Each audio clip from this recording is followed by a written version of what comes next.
Hey Vision Chasers, it's Dr. Byrd here with another social studies lesson for you today. Now today I want to answer the question, why did World War II happen? Now in order to fully understand the answer, you'll need to understand why World War I took place, and you'll need to understand some of the specifics of the Treaty of Versailles. Now I've done video posts about those two things, so please check those out whenever you get a chance. Now, by the early 1930s, the weaknesses of the Treaty of Versailles are going to be evident as we see Japan conquer territory in China, Manchuria to be more specific.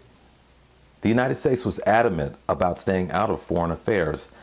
The League of Nations made a weak attempt to remove Japan from China. However, Britain and France were militarily unprepared and unwilling to stop this aggression in Asia. Japan refused to listen to the League of Nations and eventually withdrew from the League of Nations. Japan would remain in China until well after World War II. The eyes of the world were watching the League of Nations' response to Japan. The League of Nations' weak response to Japan led to a domino effect in Europe. In 1933, Adolf Hitler took power in Germany. One of the first things he did was pull out of the League of Nations. Next would come an intense persecution of Jews living in Germany. He would also violate the Treaty of Versailles by moving troops in the Rhineland bordering France. Lastly, he stopped making reparations payments for World War I. Germany was not the only country threatening peace, as we see Benito Mussolini of Italy invading Ethiopia, and democracy was also disturbed by a civil war in Spain. As things intensified in Europe, the United States was desperately clinging to neutrality. For the most part, the United States did keep its distance from the League of Nations. Learning from the lessons of World War I, Congress passed the Neutrality Act of 1935. Now, this law prohibited the shipment of weapons to any country at war. Now, when a country steps in and places limitations on shipments to another country, this is called an embargo. 2 years later, Congress would pass another law preventing American ships from traveling to war zones. As we get closer to war in 1939, Congress flips and sells weapons and supplies to countries at war, provided that they pay cash and carry the products away on their own ships. Now, take a look at this map. Who do you think is going to get more weapons and supplies from the United States? Also, is this an act of neutrality? As the 1930s move on, aggression is going to pick up. Germany, Italy, and Japan are going to enter into a formal alliance. Germany would continue to violate the Treaty of Versailles by taking over Austria. Finally, leaders of Great Britain and France went to meet with Hitler in Munich, Germany. Hitler demanded the Sudetenland in Czechoslovakia, and the two leaders chose appeasement. And so they appeased Hitler by giving him what he wanted. Now, they did this in the hopes that their countries wouldn't have to go to war, and that would be enough to stop Hitler from taking over any more territory. Here you see a famous picture of the British Prime Minister, Neville Chamberlain.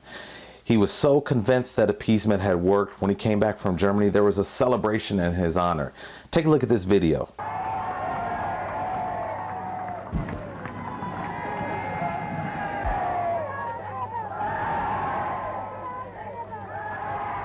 The settlement of the Czechoslovakian problem, which has now been achieved, is, in my view, only the prelude to a larger settlement in which all Europe may find peace. This morning, I had another talk with the German Chancellor, Herr Hitler. And here is the paper which bears his name upon it as well as mine.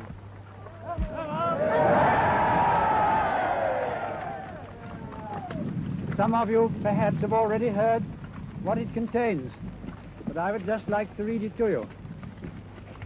We, the German Führer and Chancellor, and the British Prime Minister have had a further meeting today and are agreed in recognizing that the question of Anglo-German relations is of the first importance for the two countries and for Europe.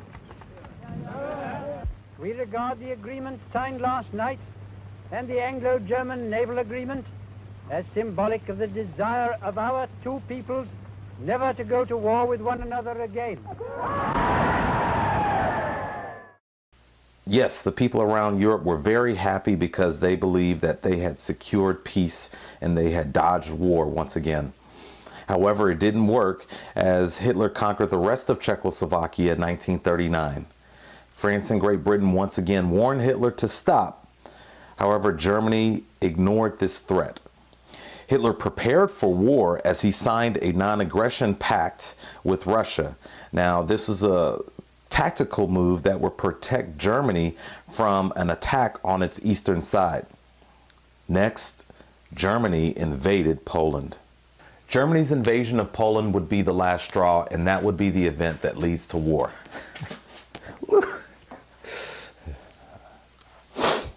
There's my Louis boy.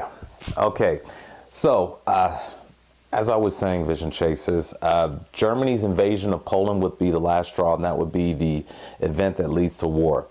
So after Germany invades Poland, Britain and France, they declare war on Germany. And so once again, the world is at war. Well, Vision Chasers, that's our social studies lesson for the day. Please download the worksheet that goes along with this video to get a better understanding of why World War II happened. And there you have it. Well, until we meet again, please keep chasing the vision, and I'll talk to you soon. Bye.